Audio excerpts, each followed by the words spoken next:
অর্থনৈতিক সংকটের পর এবার সেনা সংকটে বেনিয়ামিন নেতানিয়াহু।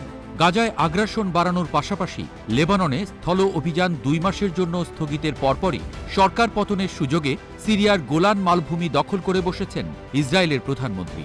কিন্তু যাদের জনবল আর শক্তিতে মুসলিম বিশ্বের গাজা উপত্যকা দখলের চেষ্টার পাশাপাশি লেবানন আর সিরিয়ায় স্থল অভিযান চালানোর সাহস দেখিয়েছেন তিনি, সেই সেনাবাহিনী এবার নেতানিয়াহু বিমুখ হয়ে গেছে।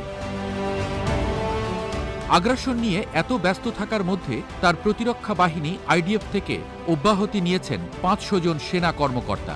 যতই নেতানিয়াহু আরব বিশ্বের দেশগুলোর সঙ্গে সীমাহীন সংঘাত দেখাচ্ছে, ততই সেনাবাহিনী মুখ ফিরিয়ে নিচ্ছে তার থেকে। তাহলে কি দেশের প্রতিরক্ষা বাহিনী বিপর্যয়ের দিকে যাচ্ছে?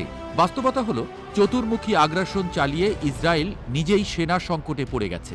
সিরিয়া আর গাজা ইস্যুতে চরম সেনা সংকট দেখা দিয়েছে আইডিএফে। 2024 সালের মাঝামাঝি সময় থেকে এখন পর্যন্ত 500 জন সেনা কর্মকর্তা আইডিএফ থেকে অব্যাহতি নিয়েছে।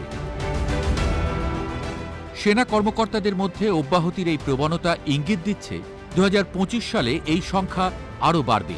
এত সুযোগ সুবিধা থাকার পরও সিনিয়রদের মধ্যে পদ ছাড়ার হিড়িক পড়ায় জুনিয়র কর্মকর্তাদের মধ্যে বাড়ছে আস্থার সংকট। অনেকেই জানাতেও চাইছেন না কেন ছাড়ছেন সেনাবাহিনীর গুরুত্বপূর্ণ পদ। যদিও বিভিন্ন প্রতিবেদন বলছে, গাজায় ইসরায়েল যে সহিংস আগ্রাসন চালাচ্ছে তা অবাক করে দিচ্ছে সেনা কর্মকর্তাদের। গাজা উপত্যকায় কোনোভাবে যুদ্ধবিরতি কার্যকর হলে সেনা কর্মকর্তা আর সদস্যদের অব্যাহতির সংখ্যা আরও বাড়বে। ইসরায়েলের গণমাধ্যম ইসরায়েল হায়ম বলছে, গাজায় আগ্রাসন শুরুর আগে সেনা সদস্য ছিল 42,000, যুদ্ধ শুরুর পর যা 45,000 ছাড়িয়েছে।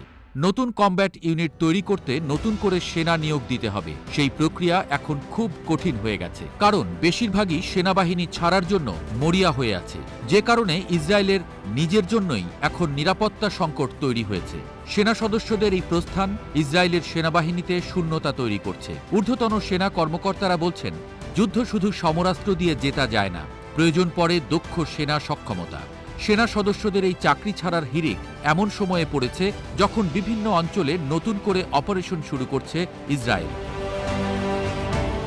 নেতানিয়াহু প্রশাসন যতই সেনাবাহিনীতে নতুন জনবল নিয়োগ দেওয়ার চেষ্টা করুক না কেন, বেশি সংখ্যক তরুণেরা কোনো আগ্রহ দেখাচ্ছে না। বিশেষ করে গাজায় সেনা অভিযান চালানোর ক্ষেত্রে পুরোপুরি অস্বীকৃতি জানাচ্ছে। যুদ্ধের ময়দানে কাজ করা সেনারা সরকারি সুবিধা কম পান, এমনকি বেতন বোনাসও কম পান, উঠেছে সেই অভিযোগও। পাশাপাশি গাজায় আগ্রাসনে অংশ নিয়ে মানসিকভাবে ভেঙে পড়েছেন অনেক সেনা সদস্য।